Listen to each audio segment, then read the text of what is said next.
How many of you think can survive in an overcrowded, corrupt, and violent South African presence?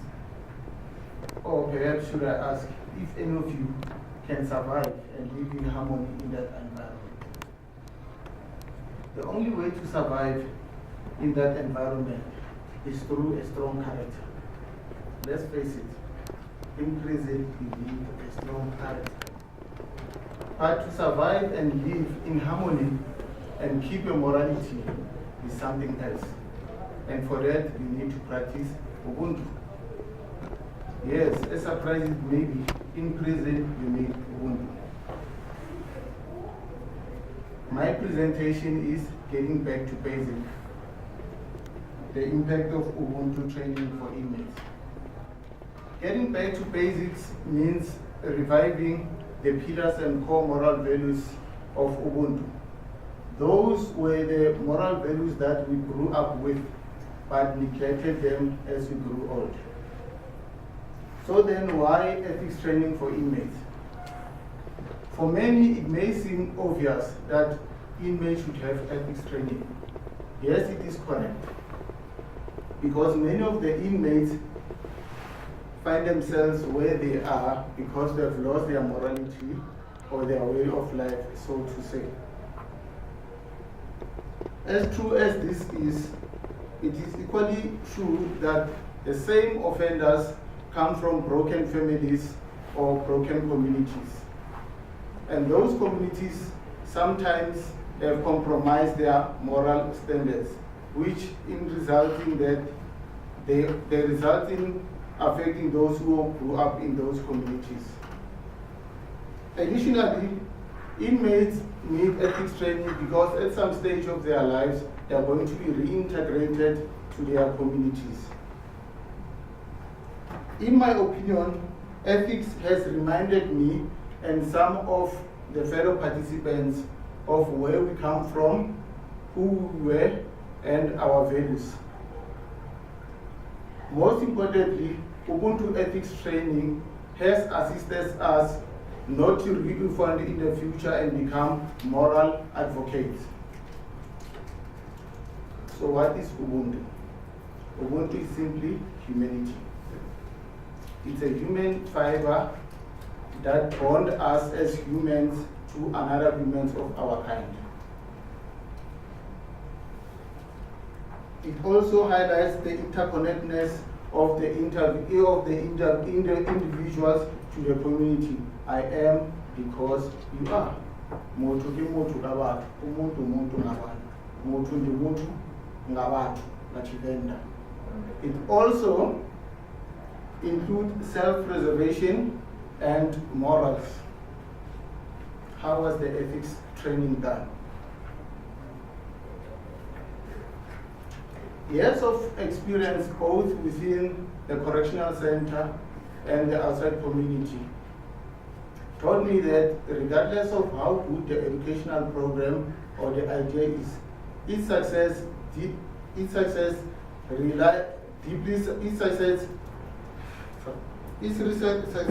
depends largely on its presentation, structure, and content, its packaging.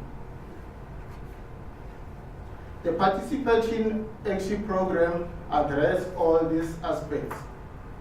The friendly and loving ambience that was created by the facilitators made the participants to speak openly. With regard to the content, we really appreciated and value differentiating between and defining the concepts of values, norms, and ethics. We were empowered to understand that ethics is about principles for proper conduct. Our structure involved weekly section. We focused for 3 to 4 values of Ubuntu at a time. We chose which of these were our weaknesses. We worked with other offenders with the same weaknesses into our intimate groups to unpack the principles. We journaled how we were practically living the weaknesses throughout the week and give feedback to the larger group in our next session. The style allows participants to freely use their vernacular languages. These were translated by other fellow participants. And the intimate breakaway groups also assured that translators and facilitators were there as required. What was the impact of Ubuntu ethics? On an experiential level, group discussion in breakaway groups and giving feedback to the larger groups. Group reflection about Ubuntu principles. We shared ideas, respecting everybody's contribution, realizing how we can learn from each other, and how our different backgrounds can contribute to the individual development and joint understanding. The training brought to light that one cannot achieve and be at its best with the expense of others. It highlighted the importance of us instead of me, myself, and I. Together we worked how Ubuntu indicated that as human, we should all times see ourselves as people, regardless of our race and gender. Or, for that matter, regardless of our human construct, which we might sometimes use to defend our unethical and unacceptable behavior. Ubuntu training has transformed inmates' mindset and ethical awareness. As participants in the ethics training, its application, inmates realize their positive impact in their lives and imparting what they could transfer what they've learned to the entire prison population. As a result, we started an ethics group called the Ubuntu Group with the aim of teaching other offenders what we learned from the group and live it practically. Let me give you a few examples of the inmate's life after receiving the training. It happened that on one winter night, there was an unbearable cold. So one of our black group members, excuse the racial connotation, black group members happened to see a white 73-year-old white man. Our group member stays in an admission cell. The old man was new into the center. The old man didn't have any warm clothing, nor a blanket to cover himself with. Mind you, in prison, a blanket can be a scarce commodity at times. So, the old man was literally shaking. Our brother couldn't stand seeing what the old man was going through. Being mindful of Ubuntu, he took out his 2-ply warm blanket that he was using and borrowed it to the old man. Bear in mind that it was the first time that he was seeing the old man. They practically never knew each other before. So, that is a true reflection of sacrifice, compassion, and selflessness. All those are the values of Ubuntu.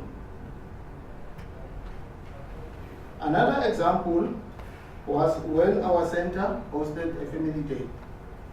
Our Ubuntu group members volunteered to take those people who normally don't receive visits on family day and took them to the soccer field to enjoy the family day with them, so that they may experience the family day experience and enjoy with other people.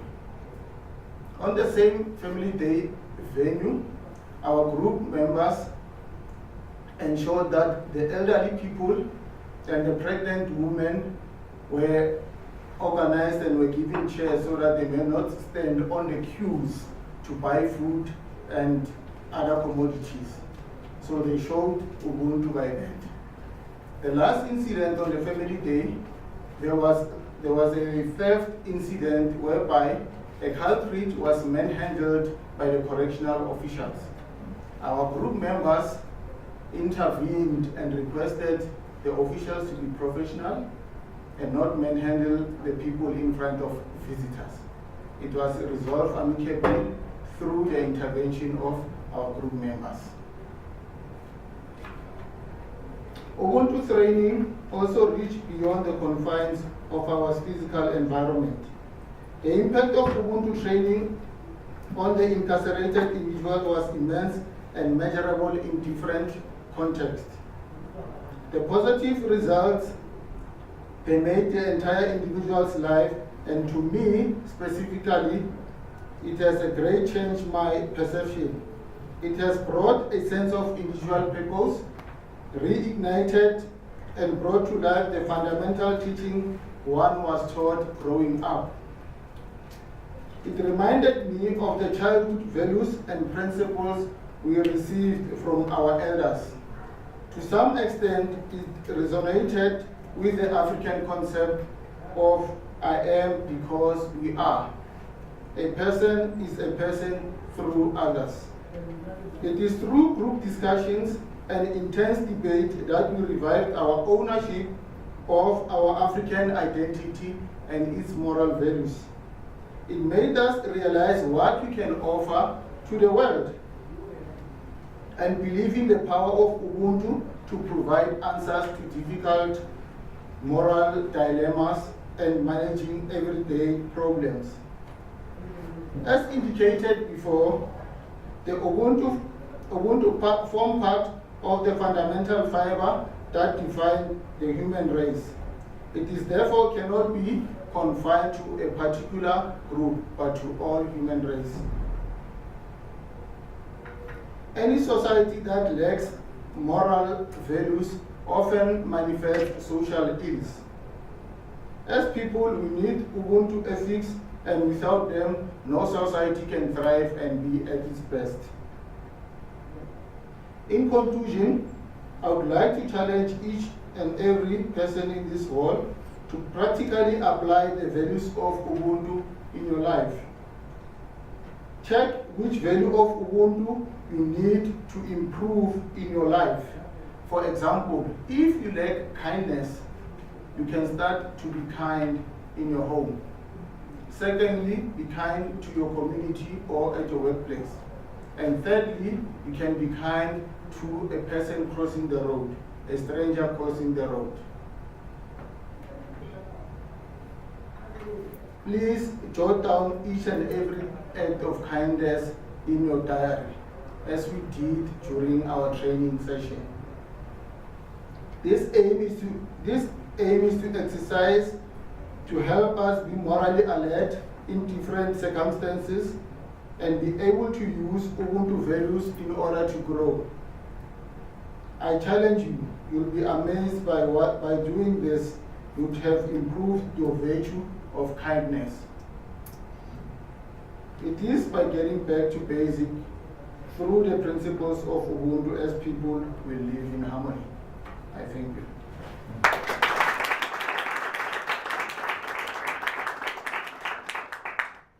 Thank you, Brian, for a very captivating and informative presentation.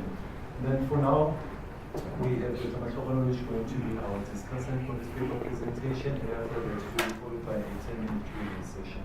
Dr. to you. Good morning, colleagues. Good morning, I'm sorry Dr. I was late. I was at the wrong place. So I was running around like a headless chicken in Van Bay.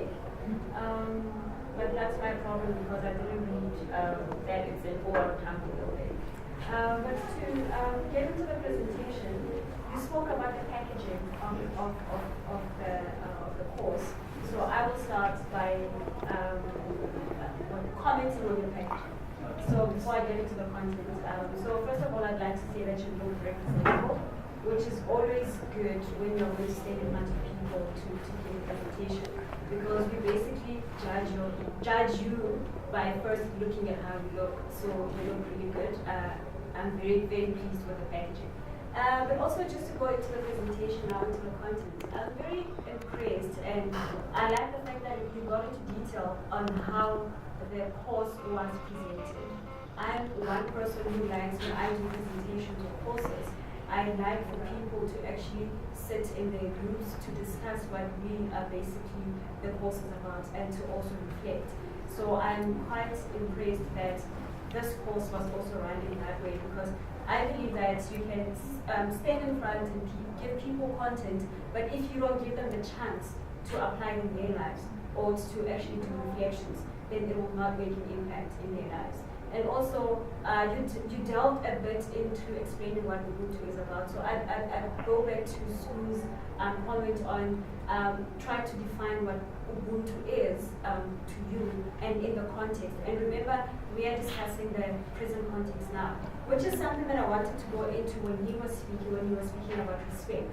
Because I feel where this course is concerned, okay, I'm speaking as an outsider who does research in prison. I'm a criminologist, by the way, so I go inside prison. I think I know Jeannie from from Foxburg. So, but respect to me, as I do research or as I read about the prison culture, is based on the fact that people are respected based on the kind of crimes they committed. For example, I was doing research on cash and transit robbers, for example, and they told me that they are actually the cash and transit robbers or murderers. They are respected because of the kind of crimes that they've committed. So they are considered being on top of the food chain. So if you come in now and do a presentation on Ubuntu or on respect, then you have to go back to also talk about the culture of respect as it is defined in prison. And you have to basically inculcate respect in a different manner in prison, because you said something very important, that you must try and see people as human beings. You don't look at the person's race, age, or culture or anything like that. But the issue of respect is also here when prison is concerned. The issue of the type of the crime the person has committed also has to be thrown in. That you explain that the kind of respect we are talking about is not the kind of respect based on the crime that you've committed, but based on the principles of Ubuntu. That's the kind of respect that we are talking about. So if you could just work on that as well, and where the cost is concerned, I think that also needs to be emphasized, because respect in prison and respect in the sense of Ubuntu are two different things. Like I explained, based on the crime that you have committed. And then I also like the fact that, because especially in the academic environment at the moment, we are speaking about issues of decolonization. And I'm already seeing this course as being such a perfect example. And a word that I like to use is also retraditionalization, which basically means that it's like a societal and cultural reaction to unsolved problems. You've got problems in the prison, obviously then you're trying to find solutions. So we as Africans then go back, because now what happens is that we often go back to Western ways of doing things. We think they have all the answers. But we have come now to a place where as Africans we're like, no, we have the solutions. Why must we go out to go look for solutions? And this is where the whole concept of retraditionalization comes in, and this is where Ubuntu comes in as well. So I'm very impressed that I can already see that we are not looking at Western ways of doing things, but we as Africans, we know that we have solutions, and we are using the solutions at our disposal. Or we are actually, like you said, we are going back to the basics. Because sometimes we just need to go back to the basics, because something went wrong somewhere. And this is where we admit that, you know what, we need to go back to see what went wrong, where, and then we go back, we tap into the principles of Ubuntu, and that's when we realize that as Africans, we actually do have the answers. So that's basically, I hope everything that I said makes sense, but I would like for you guys to go back and just deliberate about this issue of respect, where the prison culture is concerned. That's basically my main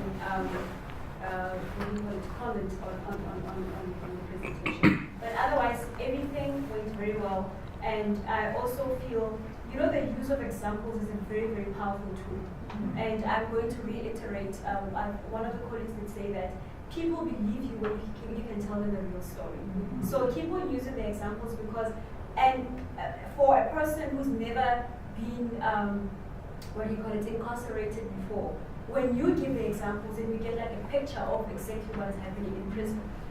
So the examples, keep doing it because it enhances your presentation. Thank you very much for a well done presentation.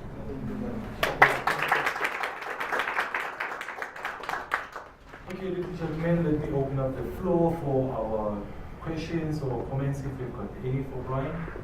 Cindy? I don't know how the presentation is going to run at the actual conference. I'm understanding it's one presentation, but it's 3 people presenting. It's 3 separate presentations together as a section. Okay. So the theme is the same.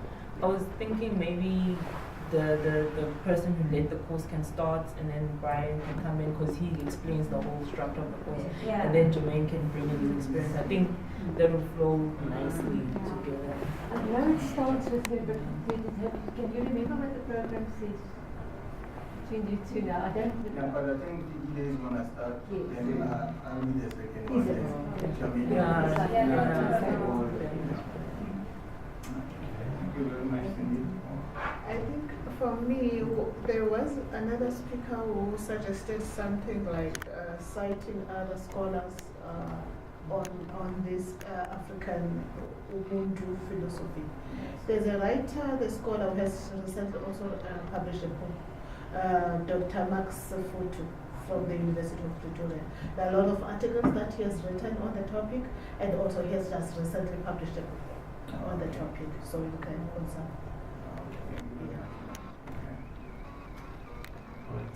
Any questions, comments for Brian?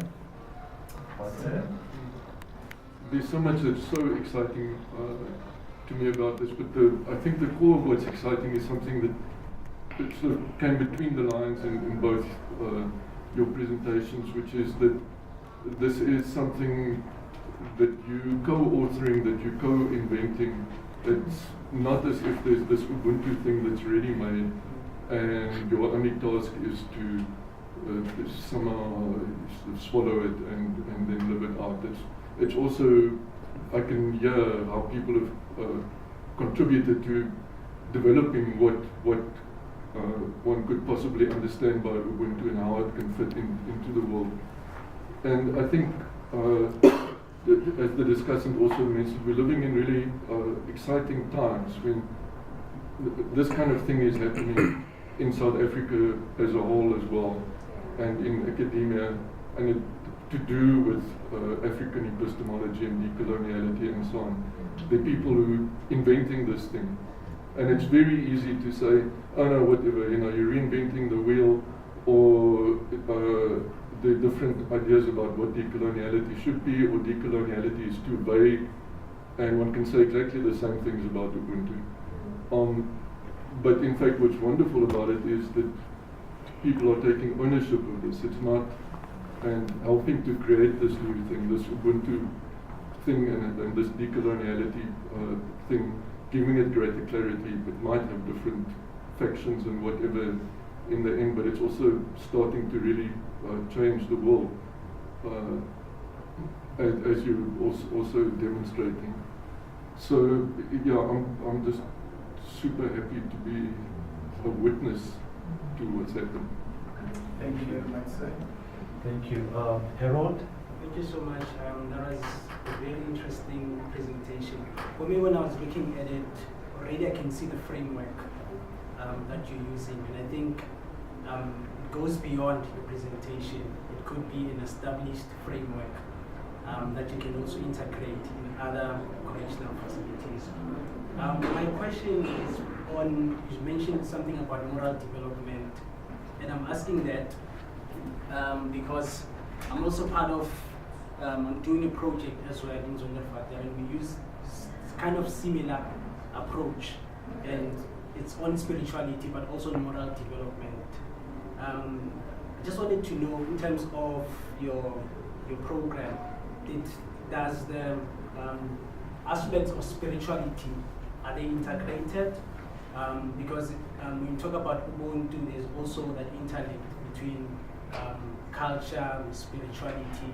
Is that also integrated, or I think I'll just leave it there. Is that aspect of spirituality, in a broader sense, integrated into your program?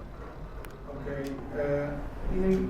In our program, we dealt with moral issues, but the spirituality was not part of the program, so to say, because the facilitators avoided the fact that there might be different religious groups, and that may delay the progress of the program. And she didn't want to include the politics of religion so much in the program. But she respected that we should have the morality be the first priority in the program. The reason why I'm asking that is because the group that the project that I'm involved in, you find guys from different religious groups, but the common and the most basic thing is that they all believe in God, but they have different denominations. They all believe in a supreme higher being, regardless of who that person is. So I don't see that as a problem. But the reason why I'm also asking, because when you're talking about moral development, most people, they use religion, spirituality, to develop in that aspect. It's just a suggestion, because you cannot really isolate moral development and spirituality, because that's the source of, these are principles. People use religion and spirituality to guide their moral development. So it's just a suggestion, but it's just a question that might come up. Yeah. Yeah, and our trainer is a prophetess, Okay. by the way. She believes in God, in Jesus, but she didn't want us to have these religious politics, because we had Muslims in our groups and different cultures, Shembes, but she presented it as a neutral ground for all of us. All right, any other PK? Hi. Thank you very much for your presentation. What I want to know is, like, did everyone have the same response to the program? Because I heard most of the things that you guys had to share were like positive responses. Were there people that were not so willing, even after they took part in the whole program? Were there people who just said, this didn't work for me? They sort of... Luckily enough, or fortunately so, most of the people who were attending the program were very much positive. The way the program was packaged, so to say, it made people to be more interested, and people were joining the group in maybe 2 to 3 sessions after each other. So it was very positive. It has a very positive response and feedback. Thank you. Yes. By the way, we had people who were raw gangsters. In prison, we have raw gangsters, but they were attending our program. So it made a difference in one way or another. And it really changed things.